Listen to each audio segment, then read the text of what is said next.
y nada más doy paliativos, pues vamos a bajar la pobreza y luego va a rebotar. Entonces, la pregunta compleja que me haces tiene que ver con generación de empleos, tiene que ver con crecimiento económico. Por supuesto. Tiene que ver con el apoyo a la población en pobreza, no solamente para un tema asistencial, que hay que hacerlo para algunas personas, pero ¿qué más tú le das a la gente? Con ustedes, Gonzalo Hernández Licona. Muy bien. Muchas gracias. Muy bien. Oye, Muy bien. pues mira, pues aprovechando ya tu introducción y esta presentación, y aprovechando también que Gonzalo estuvo moderando el foro ahí en León, Guanajuato, dedicado al tema de las instituciones, y donde las dos candidatas, tanto Xóchitl Gálvez como Beatriz Paredes, hicieron una magnífica radiografía sobre la situación que guarda la salud, que guarda la educación, el tema de pobreza. Quisiera preguntarle a Gonzalo, como experto que eres en el tema de pobreza y desigualdad, ¿qué propondrías a un candidato o candidata a la presidencia de la República para comenzar a resolver de manera estructural la pobreza en nuestro país? Y yo tengo una segunda pregunta, para que te vayas una tras otra, y que nos digas, con toda seriedad y objetividad, el presidente está festinando que ha bajado la pobreza en México gracias a las últimas cifras del Coneval del año 2022. Ok. Que nos digas, primero, ¿qué es esto de esta medición multidimensional de la pobreza? Y segundo, si realmente se está abatiendo la pobreza en México, sí, no, Buena y por pregunta. qué. No, muchísimas gracias por la invitación. Realmente No, Gonzalo, es un gusto es tu estar casa. acá y dialogar y platicar con ustedes. Beatriz, mira, me da risa porque a las aspirantes en León les dábamos un minuto para contestar. Sí. Les decíamos una pregunta como, ¿cómo usted resolvería el tema de la salud que históricamente ha estado complejo? Tiene usted un minuto. Sí, ya se pasó. Bueno, aquí tienes dos. Entonces son temas bien relevantes y por supuesto podríamos estar horas y días y meses. A ver, nada más quiero decir una cosa importante sobre el tema de la pobreza. La pobreza, Beatriz, es un síntoma de un conjunto de cosas que no van bien en el país y por supuesto no van bien en las familias que están en pobreza, ¿no? Es decir, cuando en un país tú no tienes crecimiento económico, cuando en un país tú no tienes generación de empleos, cuando en un país los salarios no suben mucho, cuando en un país tú tienes discriminación para ciertas familias, cuando en un país la justicia está sesgada solamente a quien tiene lana, cuando tú tienes muchas cosas que no van bien para un grupo amplio de personas, esas personas tienen la enorme probabilidad de estar o caer en pobreza, ¿no? Cuando el sistema educativo no es adecuado y no llega a los más pobres y no llega con calidad a los más pobres, cuando el sistema de salud no llega de manera igualitaria a mucha gente, entonces pues mucha gente está o cae en pobreza, ¿no? O sea, tú imagínate el tema de salud, que ahorita vamos a profundizar en él, que ha sido gravísimo en estos 5 años. Tú te enfermas de algo medianamente grave, ya no digamos un tipo de grave, medianamente grave, tienes un accidente y tú sufres dos cosas. Sufres el accidente, no, ahorita que estuve con COVID, que me pegó más que la primera vez, me sentí re mal, era COVID, o sea, y digo, estar enfermo realmente es una friega, ¿no? Sí. Y era COVID, ¿no? No me ha dado cáncer, digo, es un sufrimiento estar enfermo. Y luego la segunda es, ¿en dónde me curo? ¿A dónde voy? ¿Y cuánto me van a cobrar? ¿Y cuánto van a tardarme en atender? Entonces, si de repente no te atienden a tiempo y tienes que pagar una lana, hay gente que entra en la pobreza por el gasto catastrófico de salud y a veces no sale de ella. Claro. ¿no? Así es. La señora que me vende la fruta en el mercado San Ángel, en el mercado de Coyoacán, le dio cáncer y desde que le dio cáncer, el puesto de fruta de la pobre señora no levanta, ¿no? O sea, sí se gastó un chorro de lana. Entonces, lo que quiero decir es, la pobreza es una suma de cosas y por lo tanto, para bajar la pobreza, tendríamos que solucionar buena parte de esas cosas. Por supuesto, como cualquier síntoma, yo te puedo dar un paracetamol, yo te puedo dar un Flanax para bajar la fiebre, para que no te pase tan mala, ¿no? Y eso te puede alivianar. Y eso puede a algunos sacar de la pobreza momentáneamente, ¿no? Pero si yo sigo dando mejorales y no resuelvo el tema de creación de empleos, no resuelvo el tema de acceso efectivo a la educación, ¿no? Y nada más doy paliativos, pues vamos a poner, bajar la pobreza y luego va a rebotar. Entonces, la pregunta compleja que me haces tiene que ver con generación de empleos, tiene que ver con crecimiento económico. Por supuesto. Tiene que ver con el apoyo a la población en pobreza, no solamente para un tema asistencial, que hay que hacerlo para algunas personas, pero ¿qué más tú le das a la gente para que tenga ese acceso? Te pongo un ejemplo. Si tú, el tema de las estancias infantiles, si tú le das, o sea, sobre todo una mujer que quiere chambear, que quiere hacer cosas, que tiene sus hijos, tradicionalmente todavía las mujeres son las que cuidan a los hijos, hay un tema de cuidados importante. Bueno, si hay una estancia cercana a la cual puede acudir el niño con seguridad, entonces la mujer tiene mayor libertad de hacer con su vida lo que sea, incluyendo, por supuesto, trabajar. Sí, claro. ¿No? Entonces, si tú ante esa problemática nada más le das a la señora una lana, sí, digo, ahí está la lana para la estancia, y la estancia no existe, y la estancia no está, pues te va a agradecer mucho la señora la lana, sí, pero no va a poder solucionar el problema ese tema.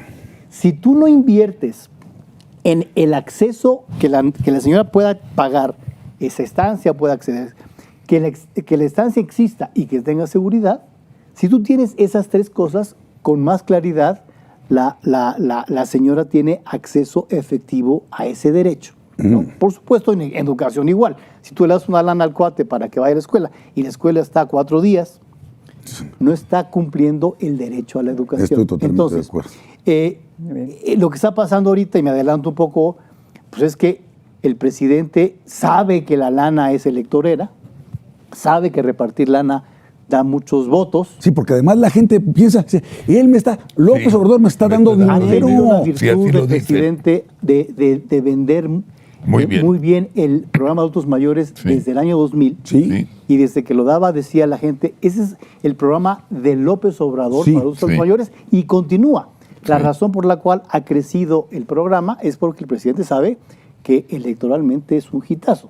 Nada más que al adulto mayor, esa lana, a muchos adultos mayores esa lana, pues no le alcanza para las medicinas, para los cuidados, para la salud, Pues no. porque no lo arropas con el resto de las cosas. Entonces, crecimiento económico, generación de empleos, y que los programas sociales y el apoyo social, además de ser en ocasiones asistencial, tenga una guía que sea el acceso efectivo a los derechos para tratar y buscar de igualar oportunidades. Por eso te preguntaba lo de este aspecto multidimensional de la pobreza y de la medición de la pobreza. Aquí yo obtuve de la página oficial de Coneval cuáles son estos indicadores de la pobreza. Ingreso, lo que tú estás diciendo, el dinero que te dan a través de, ya sea de tu trabajo o de programas sociales. Rezago educativo. Acceso a servicios de salud. Acceso a la seguridad social. Acceso a la alimentación. Claro. Calidad y espacios de la vivienda.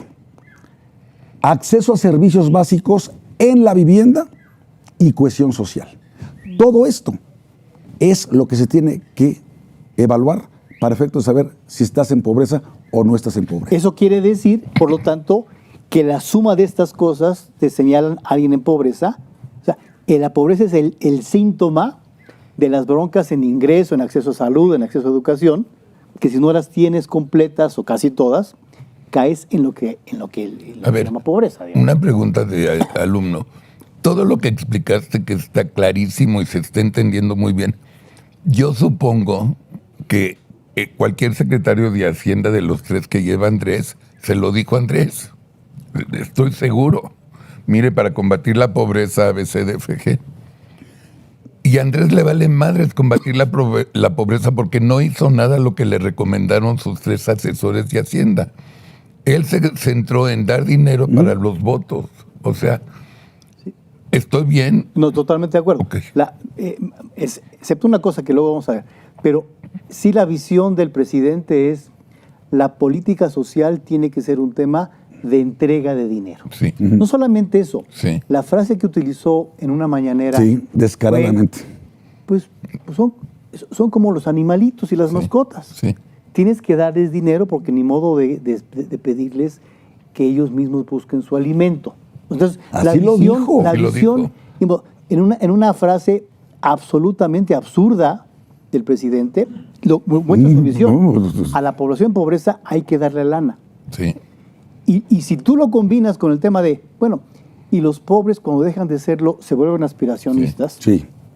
y dejan se desclasan. Sí. Entonces, si tú juntas A con B, pues que haya pobres y que haya que darles programas y que me lo agradezcan. También lo dijo. También dijo. Y dijo otra cosa Jacob Pawlowski. Si sube, y Jacob. Y Andrés Dijo, también lo y dijo. es que el problema es que si salen de la pobreza, si salen de esa condición, se les va a olvidar quién los ayudó. Dejan de que... Exacto. Sí me parece Y increíble la dijo, visión. y esos pobres, qué bueno que haya pobres, porque son los que apoyan a nuestro movimiento, son descaradamente. Apoyar a ellos, no, ¿qué dijo? Es estrategia. Eso es la mejor estrategia, es la mejor estrategia porque hay beneficios de regreso. O sea, sí. Es un descaro, carajo. En vez de decir, a ver, que la gente eventualmente salga mañana de la pobreza por su propio pie. Sí. Y que, por supuesto, les apoyemos hacia ese proceso. ¿Te acuerdas el piso mínimo de bienestar?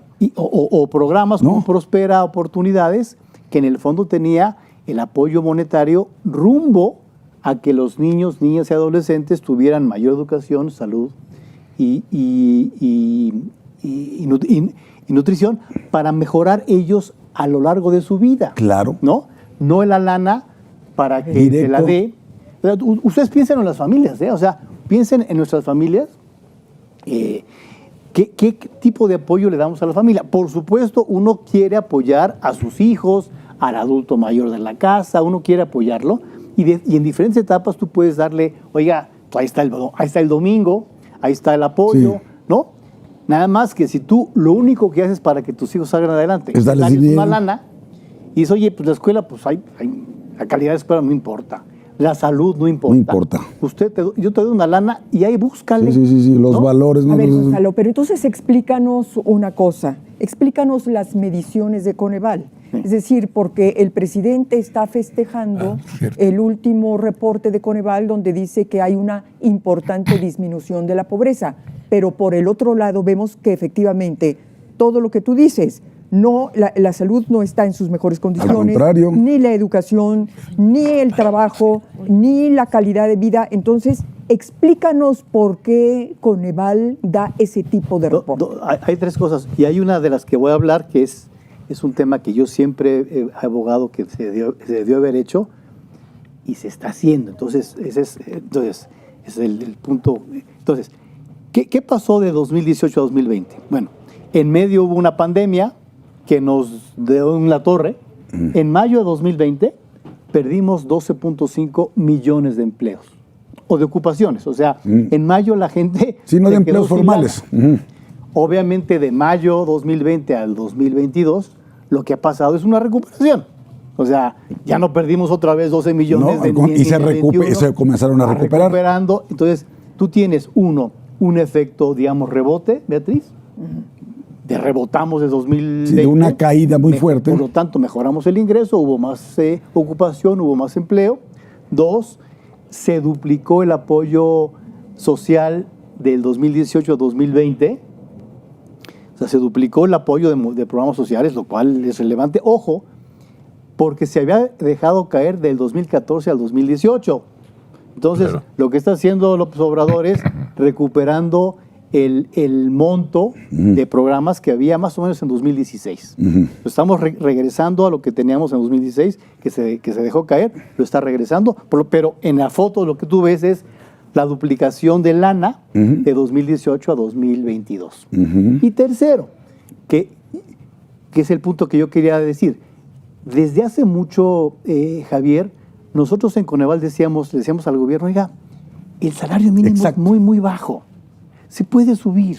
sin que haya efectos ni inflacionarios ni de desempleo. Está tan bajo que hay que hacer algo, porque es injusto tener un piso tan bajo. A finales del sexenio A mediados. a mediados del sexenio de Peña Nieto, empezaron los procesos de hacer que el salario mínimo mejorara. Pero te voy a decir por qué fue. Se quitaron todas las normas que Exactamente. habían impedido. O sea, si tú subías el salario mínimo, subía la multa y subía la pensión. Entonces sí era una bronca, ¿no, Javier? Sí, déjame platicarlo ahí porque como secretario del Trabajo y luego como senador de la República, que también era yo integrante de la Comisión de Trabajo y Previsión Social, lo que veía, yo constantemente iba a platicar con Carstens al Banco de México, con Cordero en la Secretaría de Hacienda, o antes que estaba Carstens en Hacienda. Oye, pues estamos viendo con la comisión pues tripartita, ¿no? La Comisión de los Salarios Mínimos, Comisión Nacional de los Salarios Mínimos, que podríamos aumentar, vamos a decir, 3%. O sea, no es que eso nos va a pegar en la inflación. Y ellos nos explicaban, con razón, que no sé cuántas leyes había, algo así como más de 2,000 leyes que hablaban o tenían como referencia, ¿sí?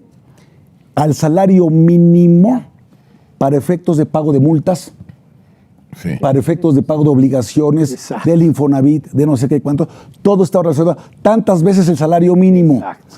Entonces, claro, si aumentabas el salario mínimo, todo lo que estaba atado, vinculado al salario mínimo, aumentaba.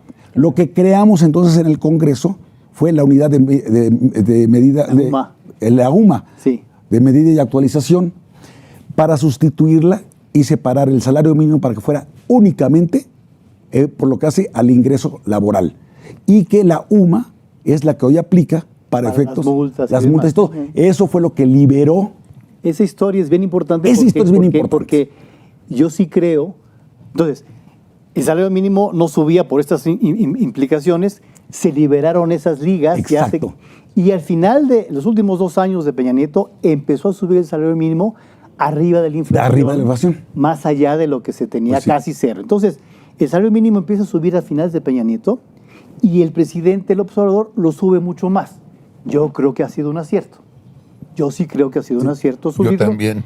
Entonces, eso en parte explica que recupera el poder adquisitivo. Que el ingreso laboral mejora, más la recuperación, más los programas sociales. Entonces, sí tiene sentido la reducción de la pobreza vía el ingreso. Vía el ingreso, pero nada más hay que recordar una cosa, que lo que dice Javier es cierto. Sí lo subió López Obrador, pero no lo pudo haber subido así sin los cambios del sexenio pasado. Claro. Y eso se olvida porque los presidentes, y sobre todo dice, el pasado todo es malo, todo está mal. A ver, maestro, sin los cambios del pasado, en el salario mínimo, no hubiera sido salario, o hubiera sido inflacionario y hubiera hecho un desmadre. Pero tradúcenos un poco. Entonces, lo que dijo Andrés de que ya la pobreza bajó, ¿es mentira? No, bajó, es real. Pero bajó la pobreza en su conjunto. Porque entonces la pobreza tiene las 7 cosas que Javier decía. La pobreza tiene que ver con ingreso, con acceso a la salud, con acceso a la educación. Esas 7 cosas las pones juntas y dependiendo cuál sube o más o baja más, la pobreza sube. Es como la inflación. Si sube más el jitomate y baja más la cebolla, pues la inflación tiene promedio. Sube, baja. Entonces, en esta ocasión el ingreso subió, que es lo que explica la reducción de la pobreza. Sin embargo, la pobreza pudo haber bajado más si no hubiera aumentado la carencia en salud. No solamente eso, a los más pobres, Carlos, la pobreza extrema subió. La pobreza extrema... Sí, un punto más, ¿no? 400,000 personas. Sí. La pobreza extrema subió, a diferencia de la pobreza amplia que bajó en 5.1 millones, porque para ellos el salario mínimo no les pega tanto. O sea, a la gente del campo, a la gente informal, pues el salario mínimo no le afecta tanto. No. 2, y esto es bien importante, lo hemos dicho desde el 2021 y el gobierno le tiene sin cuidado, a pesar de que el incremento de los montos de programas sociales se duplicó en estos 4 años, a pesar de eso, hoy la focalización a los más pobres es peor que hace 5 años. Hoy el 49% de las familias más pobres recibe programas sociales. Hace 5 años era el 69%. O sea, en esta transición se favoreció entregar recursos a población menos pobre que a los más pobres. O sea, el presidente de primero los pobres se le olvidó darle apoyo a los más pobres. Entonces tú tienes en la pobreza extrema que el salario mínimo no pega tanto, que recibes menos apoyo en porcentual que hace 5 años y que a ellos les pega mucho más el incremento a la carencia a la salud, que aumentó en 30.3 millones de personas en 4 años.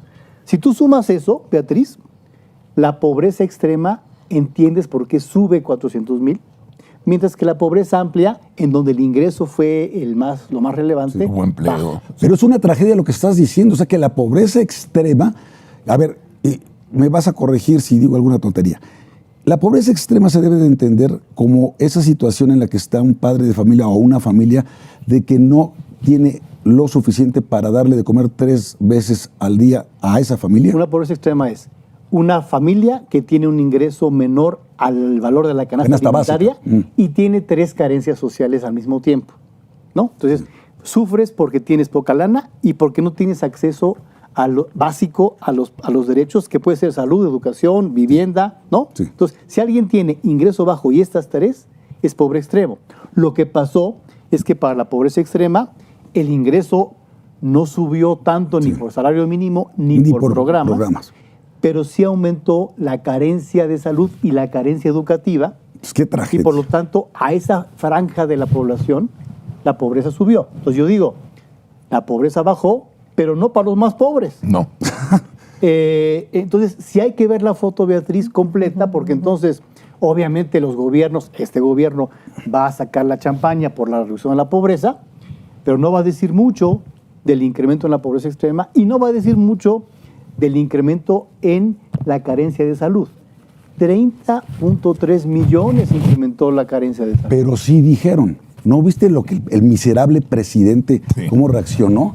Pues dice, con esta misma información del Coneval, da por buena la que dice que disminuyó la pobreza en general, pero cuando hablamos de que hay más, 30 millones más de personas sin acceso a servicios de salud, dice, no, ahí lo que pasó fue que la pregunta estuvo mal hecha por Coneval. Sí. ¡Ah, chinga! A ver si entendí. Esta parte sí te la creo y esta no. Y esa parte es bien relevante. Esa parte que lo que quiere decir es, el gobierno desapareció el Seguro Popular por un tema eminentemente político.